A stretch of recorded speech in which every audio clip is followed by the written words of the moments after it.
If this were anywhere else, would it be illegal? In a museum, the same body reads as art. We'll separate art from obscenity, using context, intent, and history. Origins. Start with the frame. What is it? Where is it shown? Why is it shown? Nudity isn't banned. Purpose and place decide meaning. Museums anchor works in education, not arousal. Our path. Classical traditions, academic study of the figure, and why public display in museums differs from private exploitation. Context flips interpretation. Modern rules protect works with serious artistic, historical, or scientific value. Labels, provenance, and scholarship signal that purpose and courts notice. What matters most? Intent, setting, and safeguards. Clear signage, age guidance, and careful display channel curiosity into learning and reduce legal risk. Who is this for? Visitors, parents, teachers, and policymakers, anyone asking how culture and law keep the human form legal and on view. Roadmap. First, classical roots, then the legal tests. Finally, museum safeguards in practice. Ready to see how context keeps art on the wall? Nudity isn't the crime. Context is. In museums, the human body sits in history, teaching, and critique, not titillation. Here's a quick primer so the rules feel clear. First term, serious artistic value. Work recognized, studied, and taught. Value over voyeurism. Inquiry over impulse. Second, community standards. Courts ask what the average person, given the setting, finds acceptable. A labeled gallery is not a roadside billboard. Third, curatorial context. Labels, placement, audio guides, and scholarship frame meaning. Education signals purpose. Compare and contrast. The same image with a label about myth, anatomy, or history reads as study, not seduction. Context changes meaning. Parents, you have choices. Clear signage, optional routes, staff guidance. Pick the path that fits your family. The museum meets you with respect.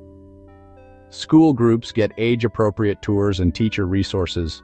Facts, context, and questions. Tone set to learn, not to shock. Law draws a narrow line. Material that chiefly appeals to prurient interest, is patently offensive, and lacks serious value can be restricted. Museum works usually clear that bar.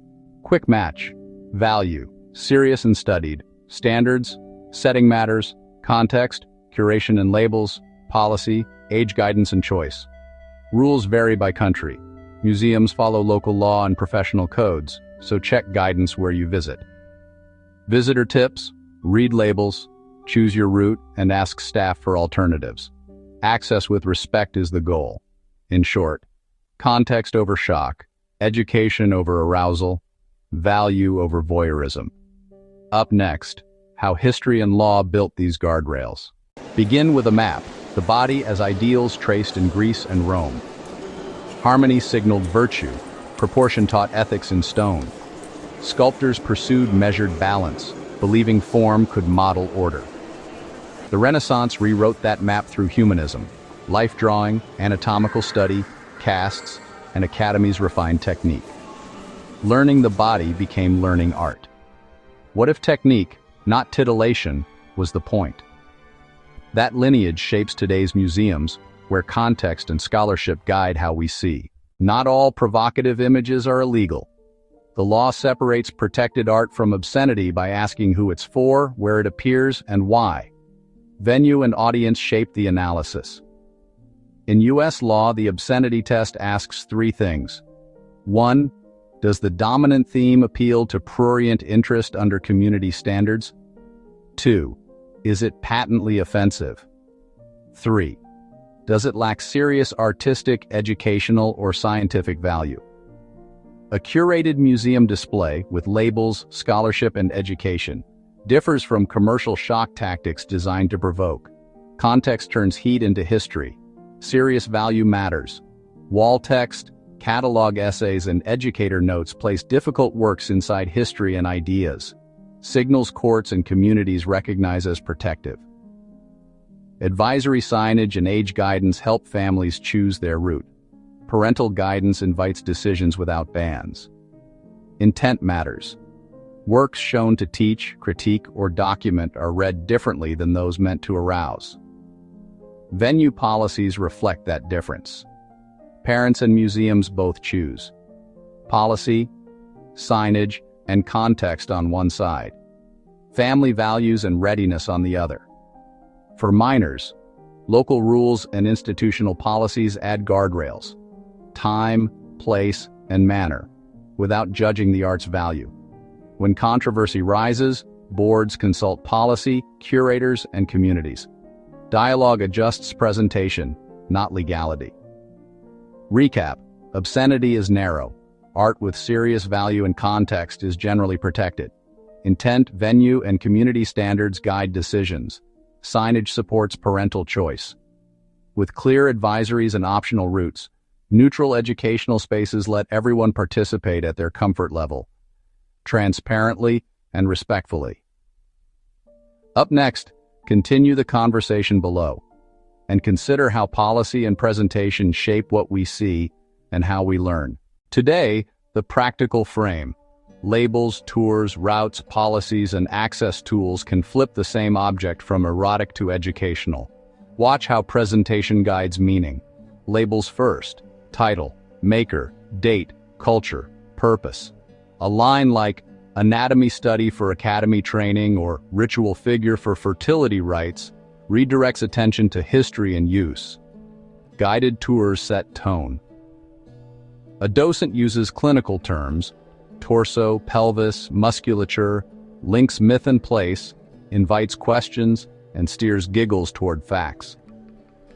After viewing, audio guides and reading rooms widen context. Artist quotes, scholarship, and clear content notes. Curiosity replaces discomfort. Behind the scenes, storage and conservation shape access. Vaults, gloves, condition reports. Study appointments let researchers view responsibly. Routing matters. A floor map marks an optional path. A quiet alcove and an advisory sign prepare viewers before a close look. On your next visit, notice the frame.